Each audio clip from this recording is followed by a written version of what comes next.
The fjord is silent this morning. That's the part that should worry you. No gulls, no wind moving through the longhouse smoke. Just water so still it looks like glass, and a ship waiting at the edge of it with its sail not yet raised. You are 17 winters old, and today you become a Viking. Not in the way people imagine it now. No horned helmet. No senseless raiding for the thrill of it. You become a Viking the way your father did, and his father before him, because the land you were born on cannot feed everyone who lives on it. That's the part almost nobody tells you. The voyages didn't start with violence, they started with arithmetic. Pick up the oar resting against the hull in front of you. It's heavier than it looks. Scandinavia in this era is a place of short growing seasons, rocky soil, and farms that get smaller every generation as they're divided between sons. Historian Neil Price, who has spent decades studying Viking Age society, found that overcrowded land and a culture that prized inheritance equally among heirs created constant pressure to look outward. Somewhere across the water there is a land that isn't divided yet. So you go. Step onto the ship. Feel it shift under your weight, the wood groaning slightly, the rest of the crew already in position. 30 men, one sail. No deck below you, just open boards and the ocean directly beneath your feet through gaps you can feel but not quite see. There's a question pressing at you that you don't say out loud.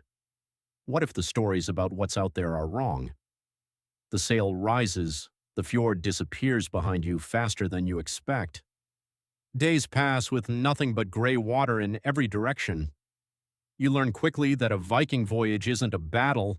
It's mostly silence, cold hands, and a navigator reading the sun, the stars, and the flight patterns of birds because there is no other way to know where you are. Archaeological evidence from sites like Birka and Lonso Meadows shows these voyages reached far further than raiding alone could explain, all the way to North America roughly 5 centuries before Columbus. That wasn't an accident. It was the same arithmetic that pushed you onto this ship, just played out across an entire culture for generations. Land finally appears on the horizon, a green coastline that looks nothing like home. This is the moment people imagine when they think of Vikings. Swords drawn, shields raised, fire on the shore. Sometimes that's exactly what happens. Coastal monasteries, undefended and wealthy with portable treasure, made easy targets, and the shock value of a sudden raid became a tool in itself. Researcher Anders Winroth has argued that the reputation for brutality was partly real and partly strategic. Fear traveling ahead of you meant less resistance when you arrived, but watch what happens after the first raids in many of these places. You don't always leave. Some Vikings, including men exactly like you on this voyage, settled, traded, intermarried with local populations. Within a generation or two, entire regions of England, Ireland, and parts of France had Norse blood folded quietly into the local population, the violent reputation slowly replaced by farms, trade routes, and place names that still exist today. This is the part that should genuinely surprise you. The Viking identity wasn't fixed. It shifted depending on what the situation in front of you actually required. Trader when trade was possible, settler when land was available, raider only when neither option existed and the calculation of risk versus reward tipped toward force.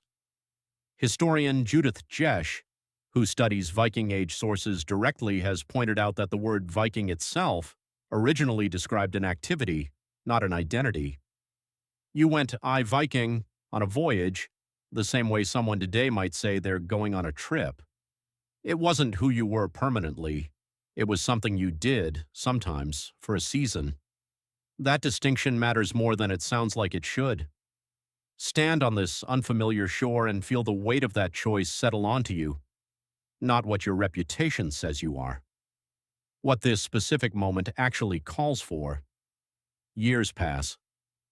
You return home eventually, the way most Vikings did, not as a permanent raider, but as a farmer who left for a season and brought wealth, knowledge, and sometimes new crops back with him. Your longhouse looks the same, your family is older, the fjord is exactly as silent as it was the morning you left, but you are not the same person who stepped onto that ship. Here's where this story stops being about the 8th century at all. You inherited more of this than you think. Researcher and psychologist Barbara Meller's work on risk-taking behavior found that humans don't avoid risk uniformly. They calculate it constantly, shifting between caution and boldness depending on what's actually available to them in the moment. Exactly the same switching the Vikings did between trading, settling, and raiding. You do this too, just without a longship.